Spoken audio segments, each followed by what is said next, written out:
I started wondering the other day, what if there's some sort of connection between Semyon's brain and that computer?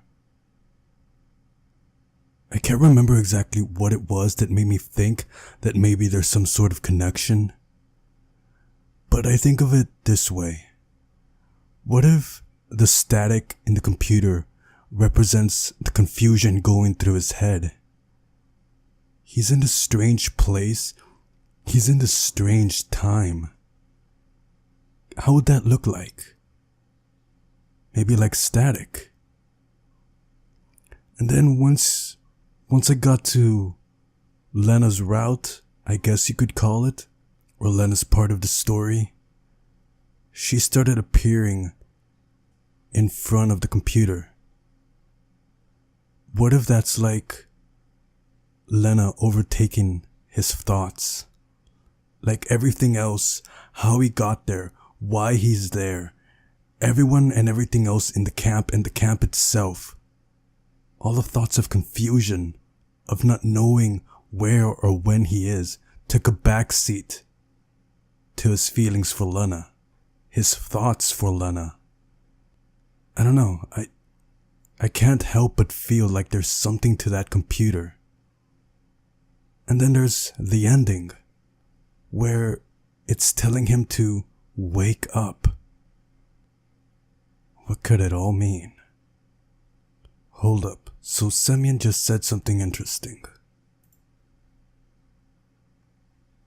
Okay. I was the only creature in the universe, as if the universe had returned to a state of singularity right before the Big Bang, and something was just about to happen. What are you trying to tell me, game? And what is that something that's just about to happen? And this, it was the voice of that strange girl from the bus, the girl from the dream. But what is she trying to tell me? Who is she? I can't believe I never caught this the first time around. But if it was one of the girls from the camp, Slavia, Lena, Elisa, he would have recognized the voice in his dream. I could not make out the words, but it sounded familiar in reference to the voice. He could have placed it. He could have given a face to that voice had it been one of the girls from the camp. He doesn't know who it is. The only other girl that has yet to appear in the story is that cat girl I was talking about in the previous episode. Okay, so if it is her, what is her relevance to the story? And why, if she is so central to it, didn't she appear the first time around? She must be related to the definitive ending. Huh. Oh gosh. You know what else I never caught? In this scene, he says, "Where is the weak stubble?"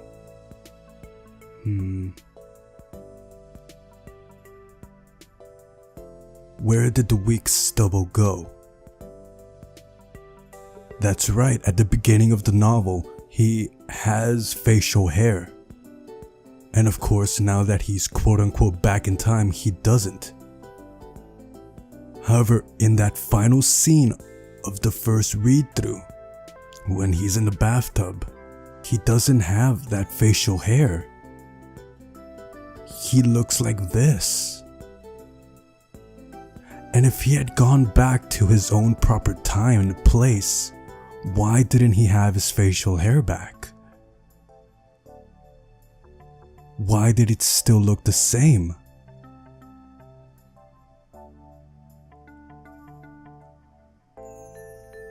Did he not truly go back? Because if I'm not mistaken, in the final scenes, he was musing whether or not he had truly gone back. Can I just say, Slavia in the tracksuit is one of my favorite sprites, if that's the correct term, in the game. She looks gorgeous in it. In retrospect, she handled it quite well. You would have thought that she'd be more upset about the whole thing. In regards to Semyon walking in to her changing,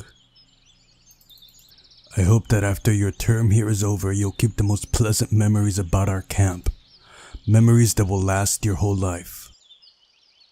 Homegirl, it only gave me nightmares, and I'm not joking. That night when I recorded episode 16 and 17, when Lena committed suicide, that night I went to sleep and I had a dream about everlasting summer, and it was not pleasant. It was, I don't know how to describe it. It was a painful dream, if that makes sense. As in, it was messing with my brain. Like my brain was working into overdrive, trying to figure out things about the game, how it went wrong for me. It was not a pleasant sleep, I can tell you that. Oh my gosh, you know what sucked? I'm remembering that during these scenes, I had to re-record myself reading the text because the original... No. I had to re-record the game itself because the original file became corrupted around the part where she tells him... Well, around the time that she tells him, I hope you'll make good memories here or something like that. I had to re-record it and I was not at all pleased with how it turned out, but it was decent enough. What was the name of this book? Hang on a second. The World as Will and Representation. The life of a man, with its endless upkeep, wants, and suffering, is to be regarded as the explanation and paraphrase of the procreative act, the absolute claim of the will to live, and furthermore, it is also the reason the man owes nature his death, and thinks with anxiety of this depth. Is this not the evidence that our existence involves guilt? At any rate, we always exist, from time to time paying with death for our birth. We always exist, and alternatively bear all the joy and sorrow of life, since neither of both can pass us without some effect, that is a result of our stated will to live. Thus the fear of death, which in spite of all the miseries of life holds us firmly to it, is really elusive, but just as elusive is the impulse which has attracted us into it. This attraction itself may be seen objectively as the mutual longing glances of two lovers. They are the purest expression of the will to live, in its affirmation, how gentle and tender it is. It wants happiness and quiet pleasure and mild joys for itself, for others, for all. I just know that it's trying to tell me something there, but I can't figure it out. Let me skim through it by myself. I can't figure it out. I can't figure out what this really means. I can't think of anything. I mean, I have some thoughts in my head, but they're so jumbled up that I can't put it into words. If this is an actual book, and I'm sure it is, I'm gonna look it up. And next time, see if I can come up with something. Okay, so this was obviously meant to be the fan service nurse of the game.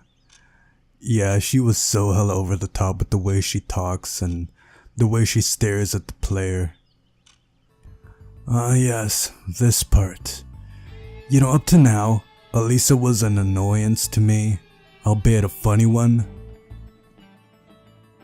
But I totally lost respect for her during this part.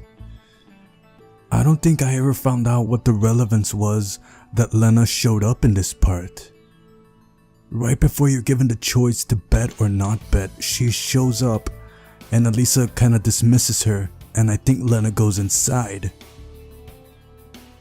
The first time around, I always thought that was my backup. Like, if something went wrong here, I bet and I lost. Or I refused to bet and she went off and told everyone, well, a bunch of lies, that Lena was gonna be my saving grace because she had heard everything. But that never came into play, I don't think. I don't know. But maybe it has something to do with the argument they have later on in the story. Oh. I don't think it gave me this option the first time around. I can either play the tournament or skip the tournament, which means losing against Lena.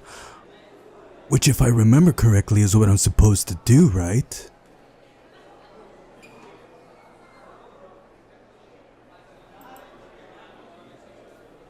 And this is where I was supposed to head to the football field. I think that's what you guys told me.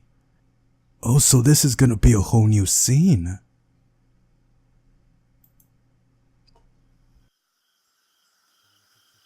Well, if it's a new scene, I have to read it properly. Let's see if I still have my Semyon voice. I wanted to get away. How could I ever lose in the first round?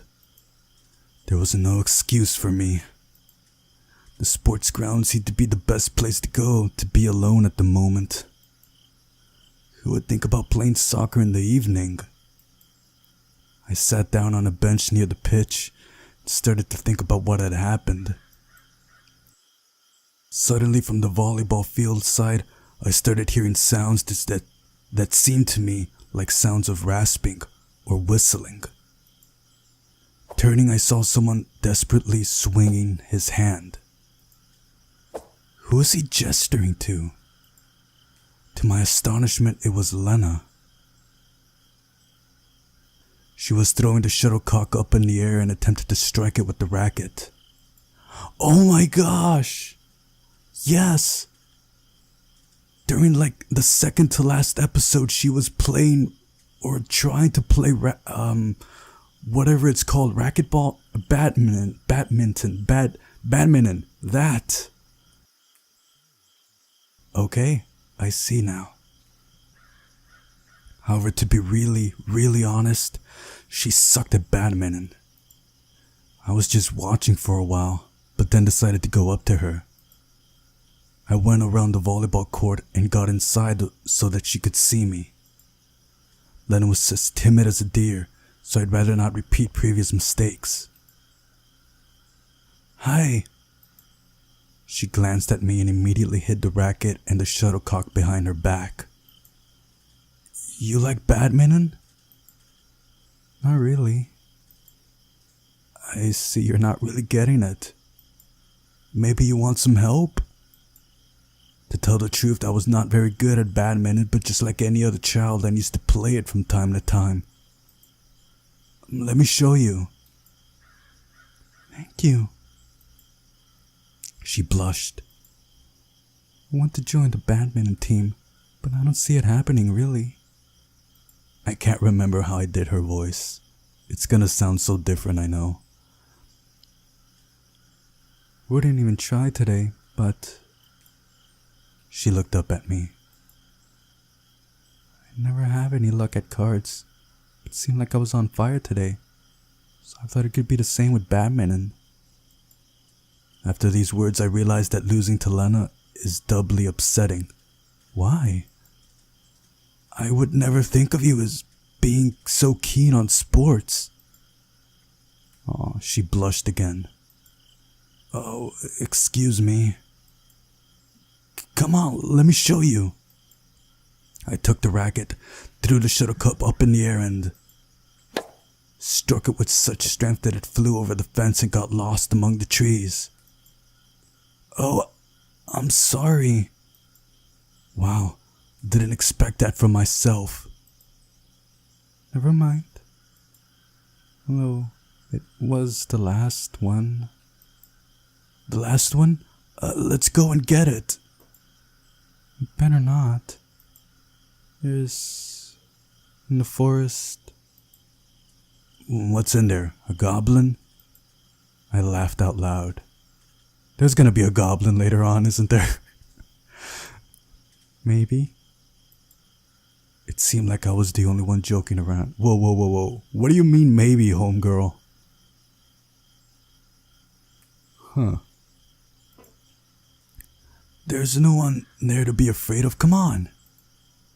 Well, if you are with me. Okay. I'm starting to see it. I'm starting to see the connections and why this part is so important. We went out of the sports ground and I started to inspect the trees. What is the significance of owls in this game? What is the significance of owls in life? There has to be a meaning to them. Every time an owl screeches in this game, something happens. And at the very beginning, you see an owl perched on top of a gate. And if I'm not mistaken, Sovyonok means owlet, little owl, something like that. I'm gonna have to look up if owls have some sort of special meaning in Russia or just in general. All of a sudden, the screech of an owl pierced the night. That's an interesting. Yeah, even the owl's a little yeah. Lena got so scared that she seized me with both hands, giving me something like a hug. This strong grip was a bit awkward. To feel a girl's body and its warmth so close to me, I was filled with tenderness. I had a deep desire to protect her and to guard her from anyone, even if it's only an owl or another night bird. My only wish was to let this embrace last forever. However, all good things must come to an end sooner or later. After a while, I realized that it was an owlet who was screeching on a branch next to us. It was holding our shuttlecock tightly. Oh yeah! That's cute. Is that what you were so scared of? Uh-huh. Take a look, it isn't scary at all. Lena looked out from behind my back. You're right. Not scary at all. Hey, wait a second. I gently got out of her hug and came closer to the owlet. At first it seemed that it'd get frightened and fly away, dropping the shuttlecock. But the owlet was still perching there. I succeeded in grasping the shuttlecock and carefully taking it from the bird. Hey, look, it's almost tame. Would you like to pet it? Maybe some other time? I handed the shuttlecock to Lena. Thank you. She smiled gently. I have to go. That sudden change in mood, it happens later too. It happens later too. Good luck at badminton. Lena smiled again and hurried away to the camp. How sweet can a girl get? For the first time today, I finally felt how tired I was. Okay, this is stuff I've already read. Right. Maybe an eternity, or maybe there are only a few minutes left. You guys want to know what I got out of the bad ending from Lena? One of the lessons that I personally thought the writer or writers were trying to present to us. Hold on to those precious minutes. It's such a cliche to say you don't know how much time you have, so enjoy the time you have or make the most of the time you have. It's such a cliche, and I know that since birth, really, we've heard it. But one of the things that I got from Lena's bad ending is that it's so true. I mean, you have no idea when that proverbial candle is gonna burn out. You don't know how long that candle is. And you never know when all of a sudden a gust of wind comes out of nowhere and then your light is gone.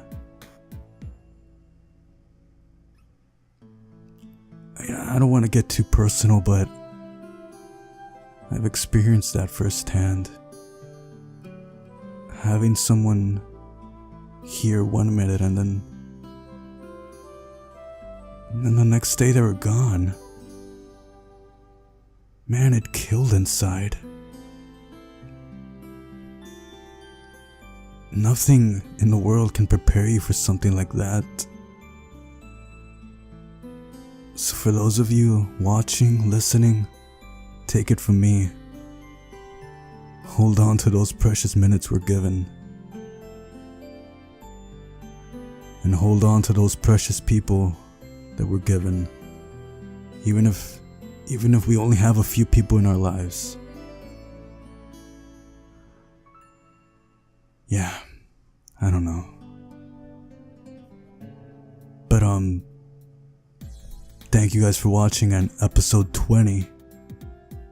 Wow, episode 20. Will be coming soon. Catch you guys later.